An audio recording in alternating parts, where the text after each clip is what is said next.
Hey guys, in this video I'm going to share my honest review of the G915 by Logitech.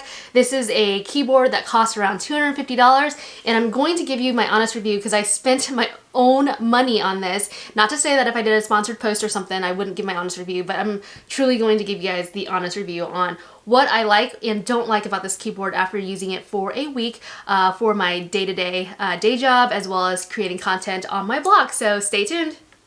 Alright guys, I really wanted to love this keyboard, especially having spent $250, but I think after a week this might be going back. I'm going to explain a little bit why. Now, other keyboards I've had, predecessor to this, is this MX Keys. This MX Keys is actually really amazing and I'm probably going to go back to this. The only thing I didn't like about this is the keys. You see how it's like indented, and I know some of the reviews that I did on the shorts previous to this was that I shouldn't compare a membrane keyboard with a mechanical keyboard.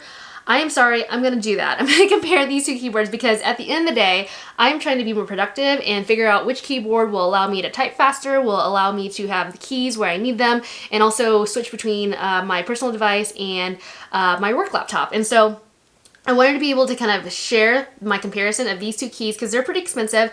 I also have experience with mechanical keyboards. I actually bought this about 2 years ago. Let me just show you this before I do the review of the G915 because I wanted to let you guys know where I'm coming from when I talk about this keyboard. So I have a lot of keyboards. I probably spent over $1,000 in keyboards in the last 3 years, and that's ridiculous. But I wanted to share with you guys my findings, right? So this is the Azio keyboard here. Basically it is a plug-in keyboard and it's mechanical, and you can see how tall it is compared to the G915. This one is made specifically for a Mac, and this one is obviously agnostic to whatever your device is. And you see how thin this one is compared to this one? This one was really loud and clacky. It is a mechanical keyboard. I bought 2 of these. The reason why I bought 2 of them was obviously this is a plug-in, so I had one in my corporate office whenever I worked my 9 to 5, and then I had one at home that was plugged into my hub. Now, this thing was super loud in office. Like, whenever I was in my office, people complained. Whenever I was on the phone, people complained that they could hear me typing notes. And as a program manager, I'm taking notes all the time. So this thing is super loud. So, I mean, like for someone who works a 9 to 5 job, around people as well as taking notes on calls, I would not recommend this keyboard. Now, this is also a mechanical keyboard. This is the G915, and this keyboard comes in 3 different flavors: clicky, linear, and tactile. And I think linear actually is between clicky and tactile is what I've seen videos and all that on. And the tactile one actually has like a little bump when you type on the keys, and I wanted like a smoother typing experience. I don't necessarily care for the bump or the feedback there, but I do care about like the click feedback, so that's what kind of drove me towards a mechanical keyboard. And this one is still pretty loud when you're on a conference call. People can hear you on a conference call taking notes, and so it might be that, you know, mechanical keyboards shouldn't be my thing. Now that I'm working from home, I don't think the feedback and the noise is a problem for people around me, but I do think that it's still a problem, especially when I'm on a conference call. That is one thing I will definitely point out, is if you're on a call, this will be loud and people can hear it on the phone. Alright, so I'm going to go through this real quick, and again, I'm going to compare it to the MX Keys as well as my I think this is called the Magic Keyboard, and what I like or don't like about it. So one thing you should know about me is that I am not a gamer, so I don't use this as a gaming machine. I use this to be more productive at home, okay? I just want to make sure that you guys are clear on my use case here. Alright, so I'm going to go through this entire thing and explain to you how I use it. I'm not a gamer. I use it for more productivity and being able to do shortcuts at home while I'm working. So this keyboard comes with software that's called G-Hub versus like the MX Keys and the MX Master mice. Those come with a software called Logitech Options. Now, the hub is different in that it's, I think, for like the gamers that are out there that are using these keyboards. And so what's great about the software is that you can customize these colors to whatever you want them to be. You can make them rainbow, you can make them all like light up like you're seeing here. But I'm not using it for that. So what I'm actually using G-Hub for is customizing these keys right here. These keys, like I can basically set them so that this is copy, this is paste, this has a template of like, you know, my signature or my blog template. So for every blog post that I create, I have a template that I use. And so normally what I do is I go into my notes page, copy and paste it in there. And obviously I can use like keyboard shortcuts that's native to Apple, but you can also use it as a button that you press on this keyboard. So that's what I use it for. And then they've got these keys up here. These are the macro keys. And so you can set so that like these keys do one thing when M1 is pressed, and then M2, this set of keys does something separate, and M3 also does something separate. And then MR is like macro record, so you can record whatever you want the macro to be. And I haven't really messed with the macro record yet. This is the lightning, this is a lightning speed hub, meaning like you can switch between two different devices if you wanted to. So this one, like let's say you have your work laptop hooked up to the Lightspeed, and then this is your personal laptop that's hooked to Bluetooth, which is what I have. You can press the button to go and toggle back and forth. However, I actually prefer how MX keys, you see that one that's laying up there, 1, 2, 3, and 4, those are actually buttons for switching to different devices. So I can have up to 3, and it's actually really smooth when I do this. Versus here with this button right here, like whenever I turn on, let's say my personal device, and I'm trying to hook up to Bluetooth, it takes it a bit to kind of connect. With this Bluetooth, I feel like I have to wait for the device to find it and identify it first, and then I have to hit the connect button when I'm switching on and off. And I know some people have smoother experiences, so maybe it's just me, but I do feel like with the MX keys, it's a lot smoother experience for me because all I have to do is press the button.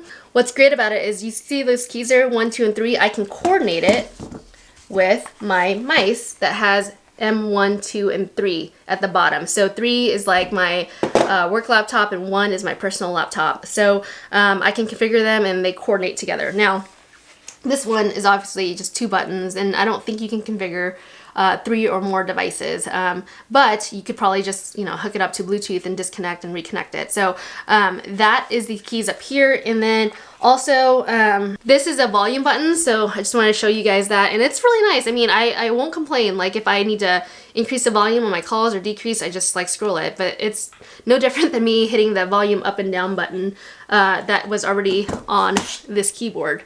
Okay, so that really wasn't like a selling point to me, but I know for a lot of gamers it is. And then obviously like this, and I don't really listen to music because I can't focus when I'm like working and listening to music unless it's like study music without words. So this really doesn't do anything for me at all. Okay, so I want to compare the different sizes for some of you guys that prefer smaller keyboards, and for those of you guys who are similar to me and that you want a more compact keyboard, I want to show you this because it's really important. Obviously, these macro keys make a huge difference in terms of real estate. It increases how big the keyboard is, right? So here is the Apple Magic Keyboard, and if I place it on this side, you can see the difference between like the size, right? There's like probably 2 inches, maybe 1.5 inches more real estate on that side. And then I also wanted to share with you guys this MX keys, all right? So if I put the MX keys here, you can see the MX keys is a little bit longer than the Magic Keyboard, and then you've got obviously more real estate here. And then you've got this keyboard right here. Okay, this is like the shorter version without the num lock. So I'm just gonna do it right there. So I wanna talk about my setup for my desk real quick so that you guys have an understanding of how I use my keyboard. Having been in corporate for about 13 years using a Windows machine, I was used to the control button on the Windows PC. So when I came over to Mac, I actually switched command and control. Okay, so without fail, any device that I got that was a Mac, I would always switch the command and control button. Because of muscle memory, I've always changed the command and control buttons so that I could, you know, control S, control V, using the control. Now, that's important because this keyboard right here on the left corner, I'm always hitting that button for some reason because my pinky, when I'm typing, always tries to hit this instead of this because my pinky is used to having the left bottom key being control, okay, or command in the instance of Mac. And that is a problem. So if you guys have muscle memory and you're used to having your pinky hit this key right here, then that's something you should consider. I know it sounds stupid, but I'm telling you, it's really, really important. So that's one of the reasons why I don't have this G5 key set up to be any macro, because I hit it so often. And so that's been annoying to me. Now, the other thing I will say is that I prefer the main keys right here to be smaller, like more compact. And so you can see here with any type of mechanical keyboard, it's going to be a little bit bigger, right? So if I kind of scoot this over so that you guys can see the different sizes here. So this one's a little bit like longer, right? Because it's a mechanical keyboard, like that's what you should expect. And so this one is about an inch or half an inch like shorter than this keyboard, and that's really, really important. I prefer having like a shorter main keyboard. When I'm typing, I feel like my fingers have to travel a lot farther, and I feel like I'm making more mistakes because of how further the keys are here versus here. Now, you could say, why don't you just use this thing, right? Well, the one thing that I love this keyboard, but one thing I don't like is that the FN keys are here. But you could say that I could swap out the FN key to be the command key. And so anyway, I just prefer having the labels be the right way. So obviously I haven't found my perfect solution yet, but this one is actually pretty close, and I'm not sure why I bought this one, to be honest. I just wish that this keyboard had like this curve that the G915 has, if you can see, right? If you can see, the curve kind of slopes this way, and it feels just really comfortable with my hands. And so I'm going to give it another try, but I think this is going to actually go back to the stores.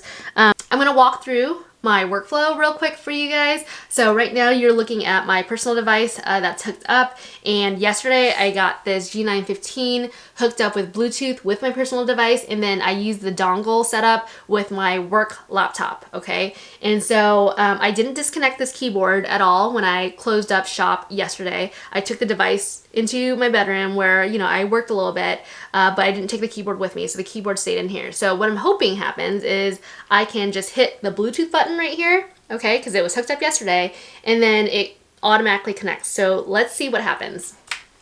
So here, I think this is the on-off button. Okay, so let me just turn on and off. Okay, so now it's on. It has that battery button. So I'm gonna go ahead and log in, hopefully. Okay, I'm gonna go ahead and log in. I'm gonna hit the enter button. Okay, ready? Enter button. Okay, nothing's happening. So I'm gonna hit Bluetooth. All right, let's see. It's not hooking up. Okay, great. All right, so what I'm gonna do is take this keyboard that is already hooked up. I'm gonna make sure it's on. Wait, maybe this isn't on, because this is not on. Let's see. Is blue on? Blue means on, right? Blue means on. Yeah. Blue means on. All right, Bluetooth. Okay, nothing's happening. All right. This one, I know that number 1 is my personal device, so I'm gonna try that. Okay, let's see. 1. See, it works. Wait, I gotta get out of this one. Okay, so let me, where's my mice? Where's my mouse? All right, here's my mouse. Oh, I gotta set it up to 1. There you go. And now it's working. All right, so I'm gonna try this again. I'm gonna take this off screen so that you guys don't see my password here. All right, so now it's logging in, so that's great. All right, so now what I'm gonna do is, let me just do another window here. All right, so I'm gonna turn this on again and see if it works. Let's see, I'll just do an, let me see if it types anything. Nope. All right, so I'm gonna go to Bluetooth settings.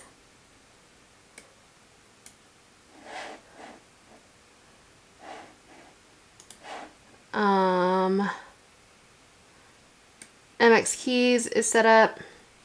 Let me just try this again.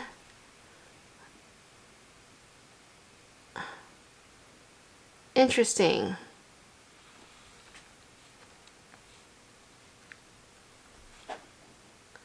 I mean, it's not pairing.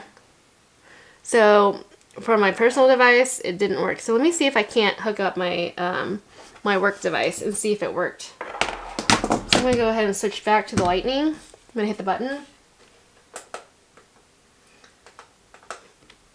And nothing's happening. Do you guys see that? All right, this is not gonna work for me. So then I'm gonna hit 1, 4, or 3 for my work laptop, and it works. See, like, I feel like this one's like more, if you're not changing devices, I feel like this thing is way better for you. So I am sad to say, but this keyboard is probably gonna go back. So here's my synopsis on why this keyboard is not going to be for me. First off, like the Lightning versus the Bluetooth, just having 2 devices versus 3 will definitely be impactful to me. And what I just thought of is that I probably want my phone to be hooked up to this device as well. So that's one thing to consider. All right, so here are the 3 things that are impediments to me keeping this keyboard. First off is it only supports like 2 devices, and I feel like Bluetooth and Lightning, I mean, the fact that I have to reconnect it again via all the different interfaces versus like just hooking up my computer and then it working automatically when it's around it, that's really big for me. Also, this key right here where I'm making mistakes all the time, that's just a me thing, I think, just muscle memory. So if you have that muscle memory similar to me, this is going to be a problem for you. Also, the other thing is that this keyboard has like the control and then the Windows key and the Alt key here. I'm used to now having the Alt key right here, so for whatever reason, that bothers me as well, and I get confused on which one I remapped in shortcuts. So overall, this keyboard is definitely not a keeper for me. I know that there are a ton of reviews on this keyboard, especially like when you compare like this side-by-side profile of this, right? Because it's pretty thin as compared to like this thing, right? This is a mechanical keyboard, and then this is like the low form factor of the G915. I mean, aside from the brushed steel, it just feels like really durable and heavy duty, and like the feet, I mean, they thought of like, you know, if you want to kind of tilt a little bit versus a lot of it, you can do that with this keyboard. It's just not gonna work for me from a productivity perspective. I think gamers will absolutely love it. So 3 things that hinder me from keeping it. It's loud, which I think you can all agree that maybe mechanical keyboards aren't for me.